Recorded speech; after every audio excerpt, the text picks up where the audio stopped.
Ilia, lardé de 70 coups de couteau. Le jeune individu qui avait tué un pépiniériste à Tonex n'a jamais été retrouvé. L'affaire est désormais prescrite. J'ai entendu des cris. Comme le râle d'un égorgé. Mi-novembre 1988, l'habitant d'un immeuble situé le long de l'avenue Tronchet, à Tonex, livre un témoignage glaçant à la police et dans la presse locale. 2 étages plus haut, l'un de ses voisins vient d'être assassiné dans son appartement. Le meurtrier a pris la fuite et n'a jamais été retrouvé. Un véritable cold case qui devrait en rester un. L'affaire est désormais prescrite et le frère de la victime, qui réclamait justice, est décédé. Les faits se sont produits l'après-midi du 13 novembre 1988, vers 13h15, dans ce quartier populaire en périphérie de Genève. La police est alertée par des voisins d'un immeuble proche de la rue de Genève, juste avant la douane de Moy-Sulaz. Une violente dispute vient d'éclater entre Ilia, un pépiniériste de la région, et un jeune homme non identifié.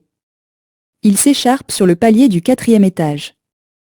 Selon les témoignages de voisins, recueillis par la police, les 2 hommes s'invectivent puis finissent par entrer dans l'appartement. Étant donné qu'il n'y a pas d'effraction, cela signifie que la victime et son agresseur se connaissaient, déduisent les inspecteurs de l'époque. Un jeune couvert de sang.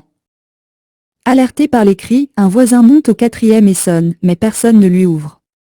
Le locataire retourne chez lui avertir la police et l'ambulance, puis il revient à l'appartement du conflit. Il tombe alors nez à nez avec un jeune individu, couvert de sang, se tenant la tête entre les mains, dira-t-il aux inspecteurs. Sur le sol de la cuisine se trouve Ilia, âgé de 55 ans et père de famille. L'homme a été poignardé à 70 reprises avec un couteau. Il décédera de ses blessures. La police débarque sur les lieux et découvre des traces de sang près de la porte d'Ilia, ainsi que l'arme du crime, mais pas l'auteur des coups. Afin de retrouver le fuyard, les agents dressent un portrait robot du suspect, qui aurait pris la fuite direction Chênebourg, écrivent les médias locaux.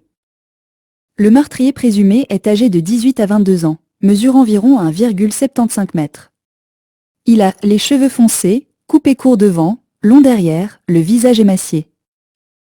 L'individu est vêtu d'une chemise à carreaux, d'un jean et de bottes d'hiver, selon l'avis de recherche diffusé par les forces de l'ordre 3 jours après les faits. L'enquête commence. Les policiers découvrent que la victime possède une pépinière du côté de Choulex.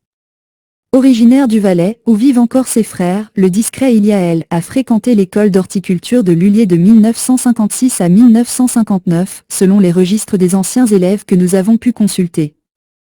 Démêlé professionnel. Décrit comme un homme sans histoire par ses voisins, il est toutefois connu pour avoir eu quelques démêlés professionnels, nous indique une source policière. Il aurait notamment employé des travailleurs non déclarés. Il ne payait pas toujours ses ouvriers, ne tenait pas à jour ses comptes, relate une connaissance. S'agit-il d'une vengeance d'un employé après un retard de paiement? D'un crime crapuleux? D'une toute autre piste?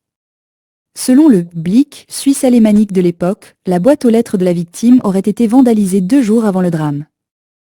Mais malgré les années et les progrès des techniques d'enquête, la police n'arrivera pas à mettre la main sur le coupable, probablement parti côté français. Interrogés par la Tribune de Genève, il y a 15 ans, les frères d'Ilia, installés en Valais, expliquaient vouloir comprendre les circonstances du drame. Ils indiquaient ne rien avoir su des activités de leurs parents à Genève.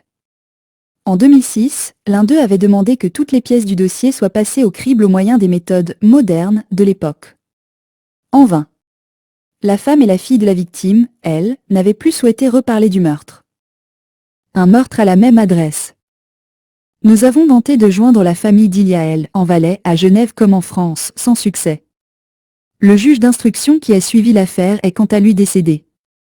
Dans l'immeuble de l'avenue Tronchet, les locataires ne sont évidemment plus les mêmes 30 ans après les faits. Si le nom de famille d'Ilia figure toujours sur l'interphone, personne répondant à ce nom ne se retrouve sur les boîtes aux lettres.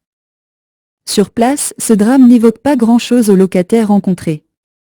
C'est un autre meurtre qui, dans cette barre d'immeuble, est aujourd'hui sur toutes les lèvres, celui de Brian Asterisk, 19 ans, victime d'un coup de couteau, mort sur un palier de porte 2 étages plus bas à la fin du mois de mai.